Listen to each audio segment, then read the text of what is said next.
할렐루야! 오늘은 8월 19일 월요일입니다. 오늘도 이 하루 하나님과 동행함으로 승리하시는 우리 모든 성도님들 되시기를 축복합니다. 이 시간 함께 나눌 하나님의 말씀은 예레미야서 51장 15절에서 19절 말씀입니다. 여호와께서 그의 능력으로 땅을 지으셨고 그의 지혜로 세계를 세우셨고 그의 명철로 하늘들을 펴셨으며 그가 목소리를 내신즉 하늘에 많은 물이 생기나니 그는 땅끝에서 구름이 오르게 하시며 비를 위하여 번개를 치게 하시며 그의 곳간에서 바람을 내시거늘 사람마다 어리석고 무식하도다. 금장색마다 자기가 만든 신상으로 말미암아 수치를 당하나니 이는 그 부어 만든 우상은 거짓이요 그 속에 생기가 없음이라.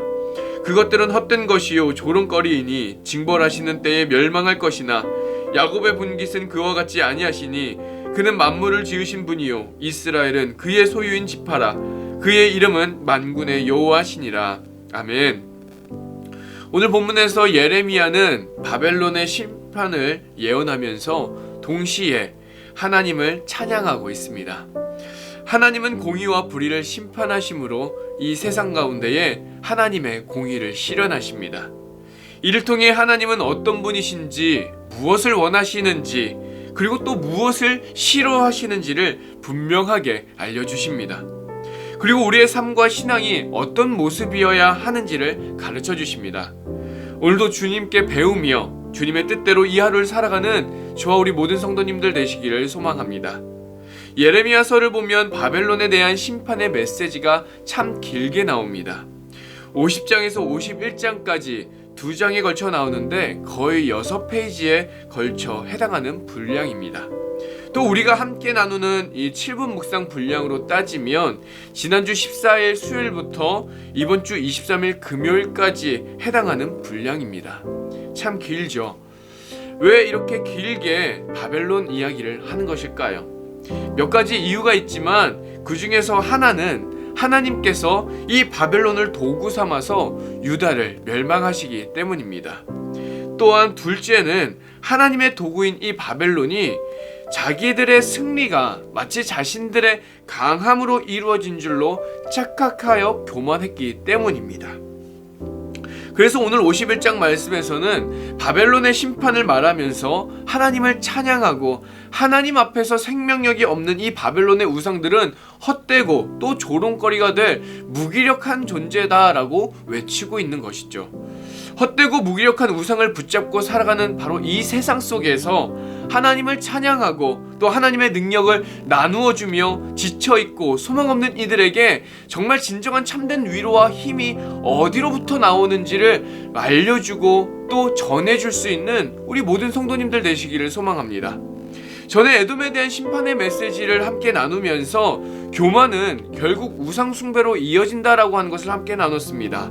오늘 말씀에서도 분명하게 보여줍니다.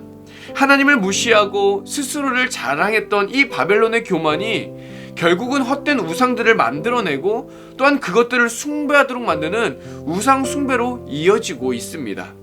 그래서 우리는 오늘 말씀에서 이 바벨론이라고 하는 한 나라에 주목하기보다는 이 바벨론이라고 하는 어떤 상징성에 주목해 보았으면 합니다.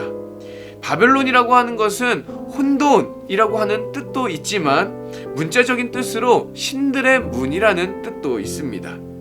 창세기 11장에 바벨탑 사건이 나오는데 이 바벨탑 사건이 의미하는 것이 바로 이 하늘의 신들의 문을 만드는 것에 있었습니다. 바벨탑을 왜 쌓았습니까? 우리의 이름을 내자는 것입니다. 우리가 흩어지지 않도록 더욱 견고하게 되도록 우리를 위하여 하나의 이름을 만들자라고 제안을 합니다. 우리의 안전을 확보해 보자라고 하는 것이죠. 즉 저 하늘에 신의 문을 내어서 자기들을 위한 신을 스스로 만들어내겠다라고 하는 뜻입니다.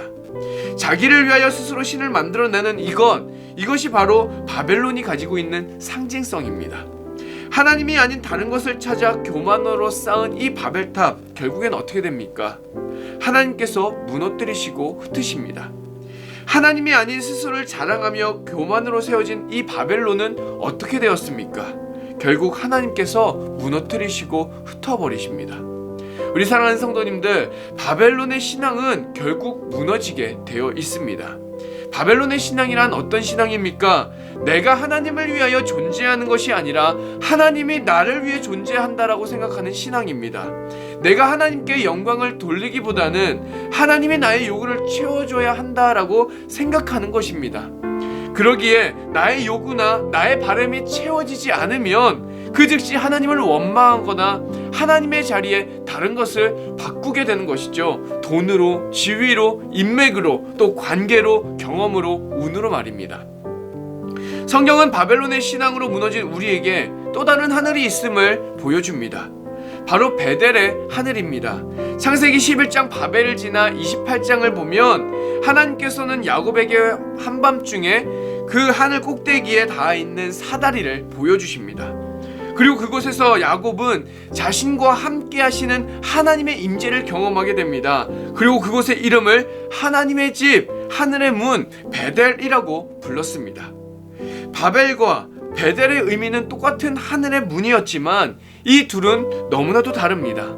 한쪽은 무너지고 멸망하는 문이라면 한쪽은 결코 무너지지 않으며 구원하는 문입니다. 바벨이 인간의 편에서 탑을 쌓아 올라갔다라고 한다면 베델은 반대로 하나님 편에서 사다리를 내려주시는 사건이었습니다.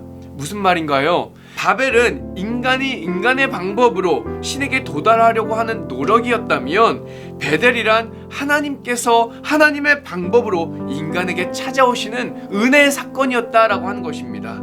우리 사랑하는 성도님들, 온전한 신앙이라고 하는 것은 바벨이 아닌 베델의 하나님을 바라보는 것에 있습니다. 나를 위해 하나님께서 존재하시는 것이 아니라 내가 하나님을 위하여 존재하는 것입니다. 하나님께서는 온 땅의 주님이시고 또한 우리는 주님의 백성인 것이죠. 지금은 강하고 거대해 보이지만 결국에는 무너져 내릴 바벨의 하늘을 바라보는 것이 아니라 눈에 보이지는 않으나 지금도 나와 함께 하시며 지키시고 보호하시는 그 하나님이 거하시는 베델의 하늘을 바라보며 믿음으로 승리하시는 우리 모든 성도님들 되시기를 주님의 이름으로 간절히 소망합니다. 나의 기쁨, 나의 만족을 찾아 우상 숭배의 길로 빠지는 그 삶이 아니라 하나님의 기쁨과 하나님의 만족을 찾고 따르는 영원히 무너지지 않을 모든 성도님들의 삶과 그 가정과 또한 기업이 되시기를 이 시간 주님의 이름으로 간절히 축원합니다. 이 시간 주님께서 가르쳐 주신 기도로 함께 기도하겠습니다. 하늘에 계신 우리 아버지여, 이름이 거룩히 여김을 받으시오며 나라가 임하시오며 뜻이 하늘에서 이루어진 것 같이 땅에서도 이루어지이다. 오늘 우리에게 일용할 양식을 주시옵고 우리가 우리에게 죄 지은 자를 사하여 준 것 같이 우리의 죄를 사하여 주시옵고 우리를 시험에 들게 하지 마시옵고 다만 악에서 구하시옵소서. 나라와 권세와 영광이 아버지께 영원히 있사옵나이다. 아멘.